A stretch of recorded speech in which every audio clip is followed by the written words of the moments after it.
আজকের এই ক্লাসে আমরা কয়েকটা এক্সপ্রেশন আলাদা আলাদাভাবে দেখব। দেখো, প্রত্যেকটা এক্সপ্রেশন অর্থাৎ প্রত্যেকটা স্ট্রাকচার থেকে আমরা কিন্তু হাজার হাজার বাংলা বাক্য থেকে ইংলিশে তৈরি করতে পারবো। দেখো এখানে কি আমার রিপোর্ট তৈরি করার কথা, দেখো।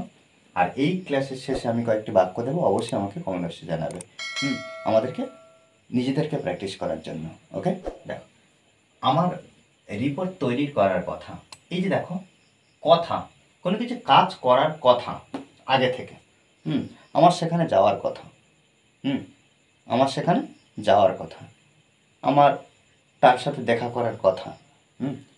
দেখো, প্রেজেন্ট টেন্সে বা পাস্ট টেন্সে আমরা ব্যবহার করতে পারি কি, আমার তার সাথে দেখা করার কথা বা আমার তার সাথে দেখা করার কথা ছিল। এই যে বাক্যগুলো, দেখো এই বাক্যটা যদি আমরা করতে পারি, এই এক্সপ্রেশন যদি করতে পারি, দেখো আমরা এই ধরনের যত বাংলা বাক্য আছে আমরা করতে পারবো। দেখো এই যে এই বাক্যটা, দেখো কোনো কিছু করার কথা যখন থাকবে আমরা সাপোজ টু ব্যবহার করব। কি ব্যবহার করবো? সাপোজ টু ব্যবহার করব।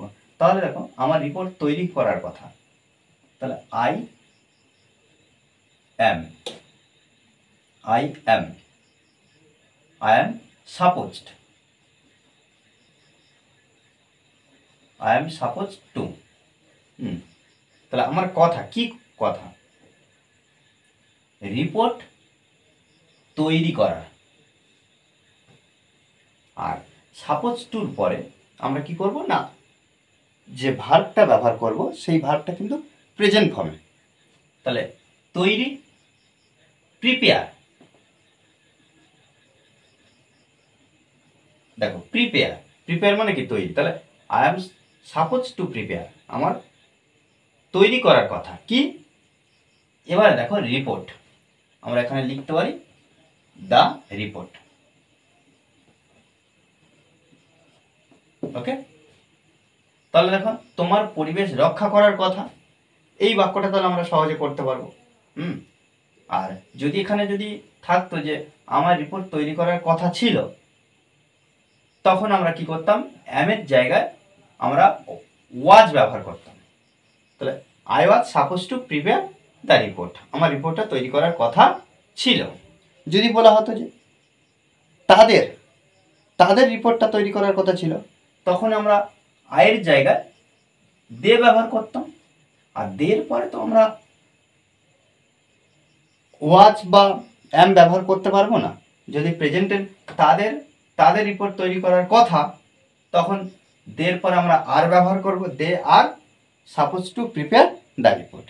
আর যখন ছিল, তাদের রিপোর্ট তৈরি করার কথা ছিল, তখন they were supposed to prepare the report. এভাবে কিন্তু আমাদের করতে হবে, আমাদেরকে খেয়াল রাখতে হবে। আর এই বাক্যটা দেখো, এটা আমাকে কমেন্ট বক্সে জানাবে এই বাক্য পরিপ্রেক্ষিতে। আবার কি হতে পারে? আমার প্রিয়ার সাথে দেখা করার কথা ছিল, আমার প্রিয়ার সাথে দেখা করার কথা ছিল, বা আমার তার সাথে দেখা করার কথা আছে, প্রেজেন্ট টেন্স।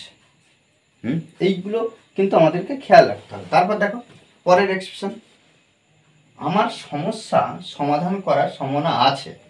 এই যে সম্ভাবনা আছে, কোনো কিছু কাজ করার সম্ভাবনা আছে বোঝালে, আছে বা ছিল, এটা প্রেজেন্ট আমরা বলতে পারি বা পাস্ট টেন্স, সেখানে যাওয়ার সম্ভাবনা আমার আছে। এই যে এই বিষয়গুলো দেখো, যখন সম্ভাবনা আছে বা ছিল এমন বোঝাবে, তখন আমরা কি করব? লাইকলি টু ব্যবহার করব। লাইকলি টু সম্ভাবনা ক্ষেত্রে। তাহলে আমার সম্ভাবনা আছে, তাহলে আই অ্যাম লাইকলি টু, আমার সম্ভাবনা আছে কি? সমস্যার সমাধান করার। এই যে তাহলে ভার্ব কোনটা? সমাধান করার। টু আছে, তাহলে টু সলভ দ্য প্রবলেম। ওকে, দেখো তাহলে আমার সম্ভাবনা আছে, তাহলে আই এম লাইকলি টু, আমার সম্ভাবনা আছে সলভ দ্য প্রবলেম। এই যে বাক্যটার পরিপ্রেক্ষিতে আমরা কয়েকটি বাক্য নিজেরাও তৈরি করতে পারি, যেমন কি আমার সেখানে যাওয়ার সম্ভাবনা আছে। আমার সেখানে যাওয়ার সম্ভাবনা আছে। সম্ভবত আমার বন্ধু কাল আসার সম্ভাবনা আছে। কাল আসার সম্ভাবনা আছে। দেখো এই দুটো বাক্য আমাকে কমবেশি জানাবে। এখানে কি নিষিদ্ধ, এই বিষয়টা আমাদেরকে ইংলিশে করতে হবে। দেখো তাহলে কার, আমার, তাহলে আই অ্যাম ফরবিডেন। ফরবিডেন, দেখো আই অ্যাম ফরবিডেন, আমার নিষিদ্ধ। কি নিষিদ্ধ? না অনুবাদ করা, টু ট্রান্সলেট।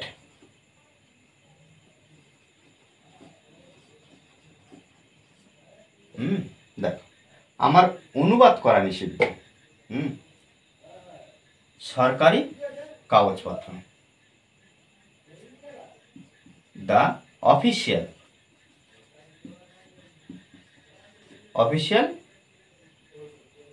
পেপার। ওকে, দেখো আচ্ছা এখানে পেপার থেকে আমরা পেপারস করতে পারি। আমরা প্রায় জিতে গিয়েছি। আচ্ছা এখানে এই যে নিষিদ্ধ দিয়ে আমরা অনেক বাক্য তৈরি করতে পারি, যে আমার সরকারি কাগজপত্র অনুবাদ করা নিষিদ্ধ, আমার সেখানে যাওয়া নিষিদ্ধ। আমার সেখানে যাওয়া নিষিদ্ধ, তার সাথে দেখা করা নিষিদ্ধ। এই বিষয়গুলো। আমরা প্রায় জিতে গিয়েছি। এই যে প্রায়, আমরা প্রায় পৌঁছে গিয়েছি। দেখো যখন প্রায় হবে তখন আমরা কি করব? অ্যাবাউট টু ব্যবহার করব। তাহলে আমরা প্রায় জিতে গিয়েছি। উই আর অ্যাবাউট টু কি জেতা, অর্থাৎ উইন। তাহলে we are about to win, আমরা প্রায় জিতে গিয়েছি। দেখো এই বাক্যগুলো, আমরা প্রায় জিতে গিয়েছি, আমরা প্রায় পৌঁছে গিয়েছি। দেখো এভাবে কিন্তু আমাদেরকে অনবরত প্র্যাকটিস করতে হবে। ওকে, আর এই ক্লাসটি যদি ভালো লাগে অবশ্যই লাইক করুন স্যার।